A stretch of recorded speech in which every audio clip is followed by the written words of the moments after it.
Bonjour messieurs, dames. Alors, nous sommes toujours avec Molière, le médecin malgré lui, et nous sommes à la fin de l'acte 2, dans la scène 4 et 5. Je vais faire les deux d'un coup parce que elles se suivent en fait. Elles sont assez longues. C'est Sganarelle qui est arrivé chez Géronte et qui attend Lucente. Alors, Géronte revient avec sa fille, Lucente, qui est malade.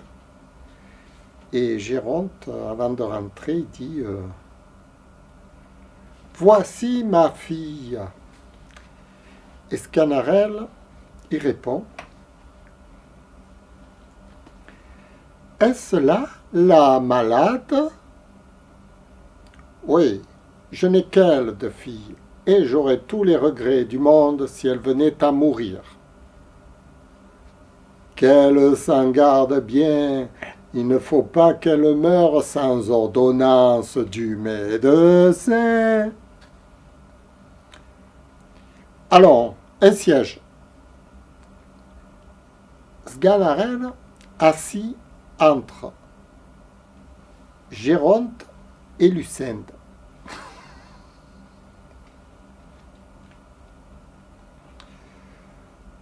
Voilà une malade qui n'est pas tant dégoûtante, et je tiens qu'un homme bien sain s'en accommoderait assez.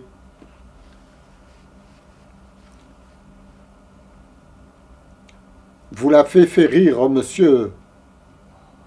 Tant mieux, lorsque le médecin fait rire le malade, c'est le meilleur signe du monde.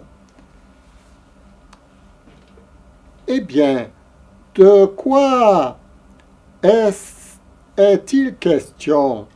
Qu'avez-vous?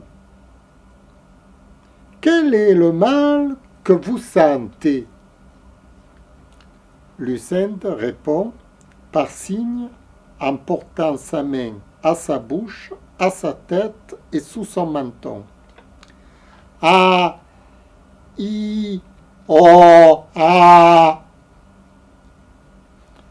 Eh, que dites-vous? Lucinde continue les mêmes gestes. Ah, i, oh, ah. Quoi? Ah, i, oh, ah.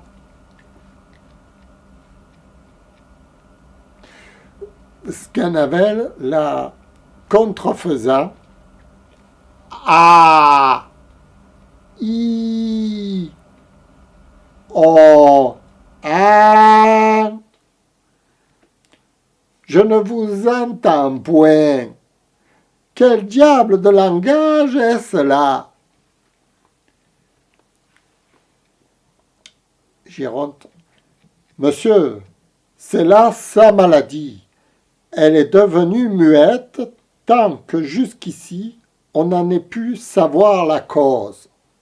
Et c'est un accident qui a fait reculer son mariage. Et pourquoi?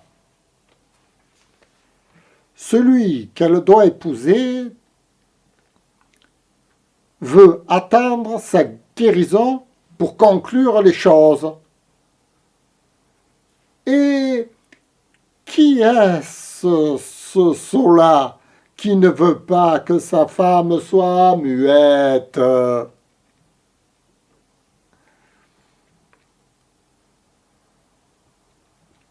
Plus à Dieu que la mienne eût cette maladie, je me garderais bien de la vouloir guérir. Enfin, monsieur, nous prions d'employer tous vos soins pour la soulager de son mal. Ah, ne vous mettez pas en peine. Dites-moi un peu, ce mal l'oppresse-t-il beaucoup? Oui, monsieur. Tant mieux. Sent-elle de grandes douleurs? Fort grandes.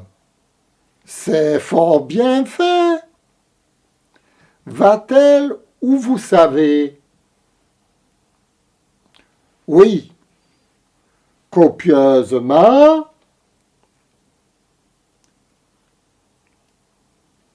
Je n'entends rien à cela. La matière est-elle louable? Je ne me connais pas à ces choses-là. Sganarelle se tourna vers la malade. Donnez-moi votre bras. À Géronte. Voilà un pouls qui marque que votre fille est muette. Eh oui, monsieur, c'est là son mal. Vous l'avez trouvé tout du premier coup. Ha ha! Jacqueline qui s'en mêle. Voyez comme il a deviné sa maladie. Nous autres, grands médecins, nous connaissons d'abord les choses. Un ignorant aurait été embarrassé et vous eût été dire « c'est ceci, c'est cela ». Mais moi, je touche au but du premier coup. Et je vous apprends que votre fille est muette. Oui, mais je voudrais bien que vous me puissiez dire d'où cela vient. Il n'est rien plus aisé. Cela vient de ce qu'elle a perdu la parole. Fort bien, mais la cause, s'il vous plaît, qui fait qu'elle a perdu la parole. Tous nos meilleurs auteurs vous diront que c'est l'empêchement de l'action de sa langue. Mais encore, vos sentiments sur cet empêchement de l'action de sa langue. Aristote, là-dessus, dit de fort belles choses. Je le crois. Ah, c'était un grand homme. Sans doute, hein? Grand homme tout à fait, levant les bras depuis le coude. Grand homme tout à fait, un homme qui était plus grand que moi de tout cela.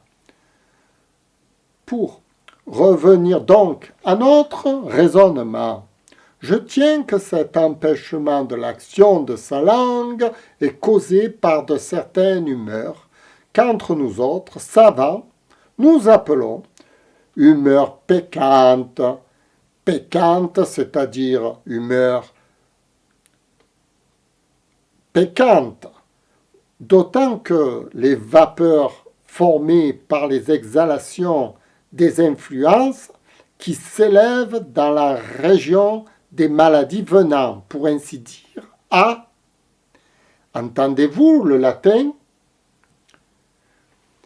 En aucune façon, se levant avec étonnement. Vous n'entendez point le latin? Non.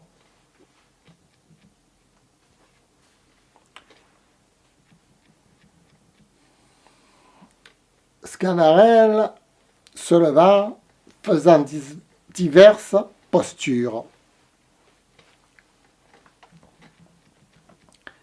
Calibricia arcituram. Catalamus singulariter nominativo aec musa.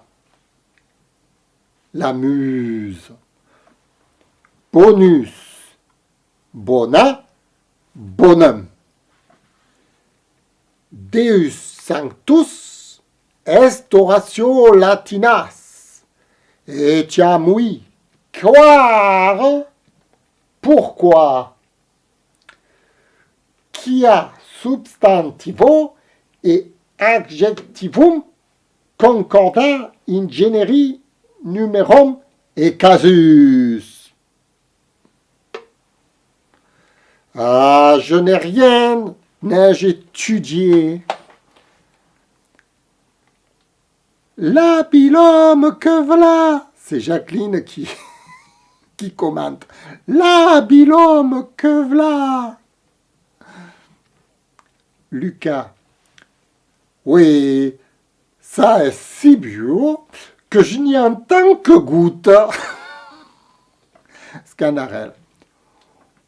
Or, ces vapeurs dont je vous parle, venant à passer du côté gauche où est le foie, au côté droit où est le cœur, il se trouve que le poumon que nous appelons en latin armian, ayant communication avec le cerveau que nous nommons en grec nasmus, par le moyen de la veine cave que nous appelons en hébreu cubile, rencontre en son chemin les dites vapeurs qui remplissent les ventricules de l'omoplate.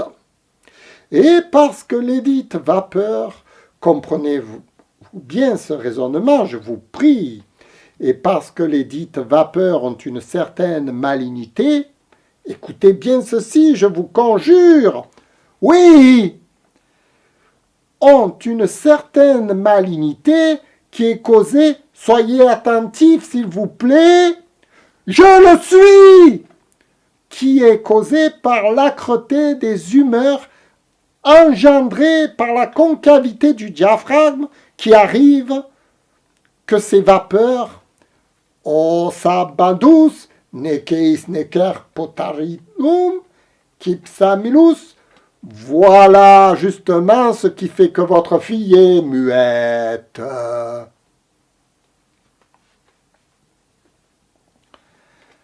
Ah, que c'est bien dit, notre homme.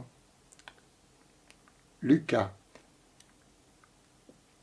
Que n'ai-je pas la langue aussi bien pendue? Géronte. On ne peut pas mieux raisonner, sans doute. Il n'y a qu'une seule chose qui m'a choqué. C'est l'endroit du foie et du cœur. Il me semble que vous les placez autrement qu'ils ne sont, que le cœur est du côté gauche et le foie du côté droit. Oui, cela était autrefois ainsi, mais nous avons changé tout cela. Et nous faisons maintenant la médecine d'une méthode toute nouvelle.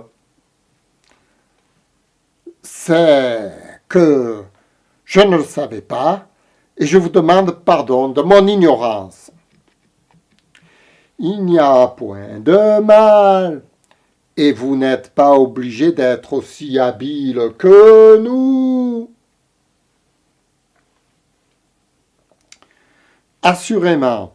Mais, monsieur, que croyez-vous qu'il faille faire à cette maladie? Ce que je crois qu'il faille faire? Oui. Mon avis est qu'on la remette sur son lit et qu'on lui fasse prendre pour remède quantité de pain trempé dans du vin.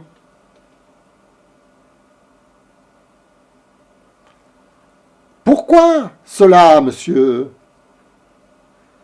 Mon avis, parce qu'il y a dans le pain et le vin, mêlés ensemble, une vertu sympathique qui la fait parler. Ne voyez-vous pas bien qu'on ne donne autre chose aux perroquets et qu'ils apprennent à parler en mangeant cela? Cela est vrai. Ah, le grand homme. Vite, quantité de pain et de vin. Je reviendrai voir sur le soir en quel état elle sera. Je reviendrai voir sur le soir en quel état elle sera. Sganarelle se tournant vers la nourrice. Doucement, vous. À Géronte. Puis à Géronte. Monsieur, voilà une nourrice à laquelle il faut que je fasse quelques petits remèdes. Qui? Moi? Je me porte le mieux du monde. Tant pis, nourrice. Tant pis. Cette grande santé est à craindre et il ne sera pas mauvais de vous faire quelques petites saignées amiables, de vous donner quelques petits clistères dulcifiants. Mais, monsieur, voilà une mode que je ne comprends point. Pourquoi les faire saigner quand on n'a point de maladie? Il n'importe. La mode en est salutaire, et comme on boit pour la soif à venir, il faut se faire saigner pour la maladie à venir.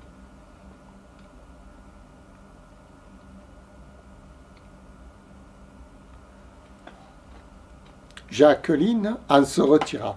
Ma fille, je me moque de ça. Je ne veux point faire de mon corps une boutique d'apothicaire. Vous êtes rétive aux remèdes, mais nous saurons vous soumettre à la raison. Parlant, je vous donne le bonjour. Attendez un peu, s'il vous plaît. Que voulez-vous faire? Vous donnez de l'argent, monsieur. Sganarelle tendant sa main derrière, par-dessous sa robe, tandis que Jérôme ouvre sa bourse. Je n'en prendrai pas, monsieur. Monsieur, point du tout. Un petit moment. En aucune façon. De grâce. Vous moquez. Voilà qui est fait. Je n'en ferai rien.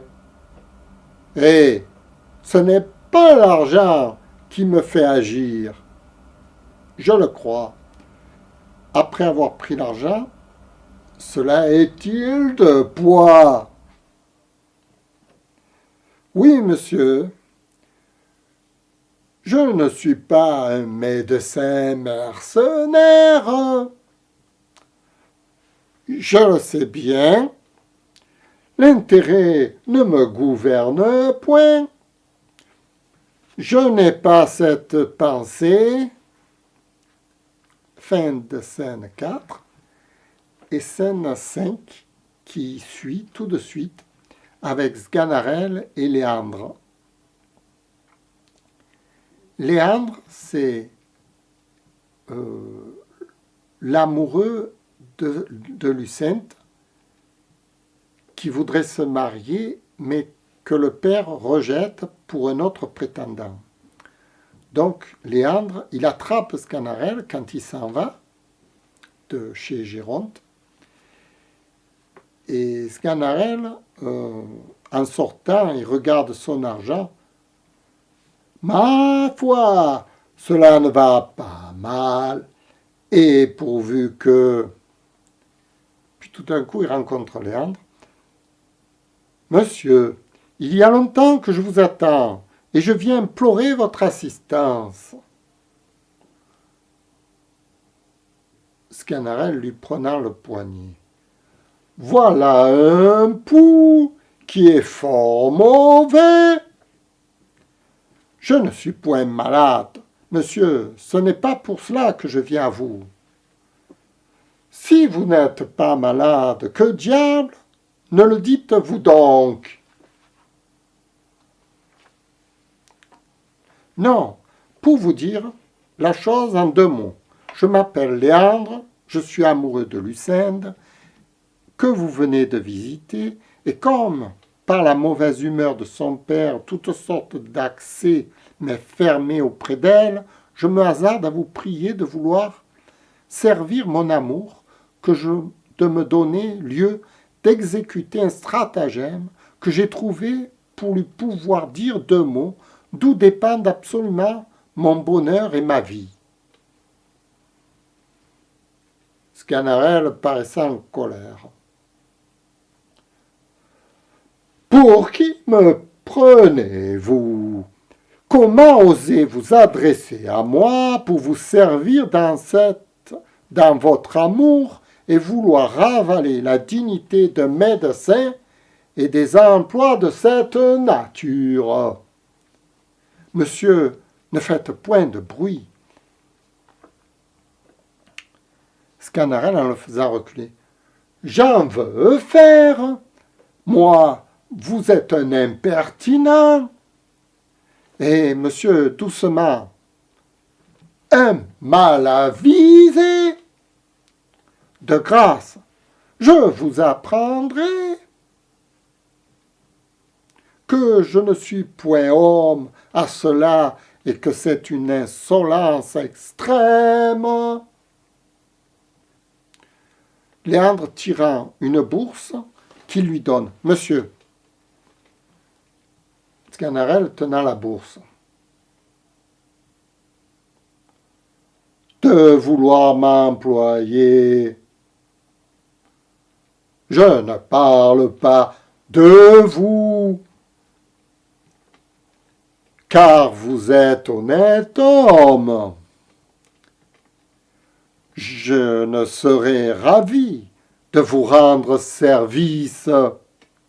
Mais il y a de certains impertinents au monde qui viennent prendre les gens pour ce qu'ils ne sont pas. Et je vous avoue que cela me met en colère. Je vous demande pardon, monsieur, de la liberté que vous vous moquez. De quoi est-il question? Vous saurez donc, monsieur, que cette maladie que vous voulez guérir est une feinte maladie. Les médecins ont raisonné là-dessus comme il faut, et ils n'ont pas manqué de dire que cela procédait qui du cerveau, qui des entrailles, qui de la rate, qui du foie, mais il est certain que l'amour en est la véritable cause, et que Lucinde n'a trouvé cette maladie que pour se libérer d'un mariage dont elle était importunée. Mais de crainte qu'on ne nous voit ensemble, retirons-nous, et je vous dirai en marchant ce que je souhaite de vous. Alors, monsieur, vous m'avez donné pour votre amour une tendresse qui n'est pas concevable, et j'y prendrai toute ma médecine, ou la malade crèvera, ou bien elle sera à vous.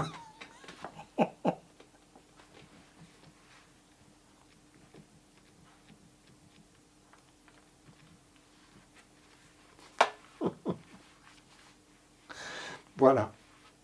Ça, c'est la fin de l'acte 2. On est tout à fait dans le sujet. J'espère que ça vous a plu. Et je vous souhaite une bonne soirée. Nous allons passer à l'acte 3 la prochaine fois. Merci, au revoir.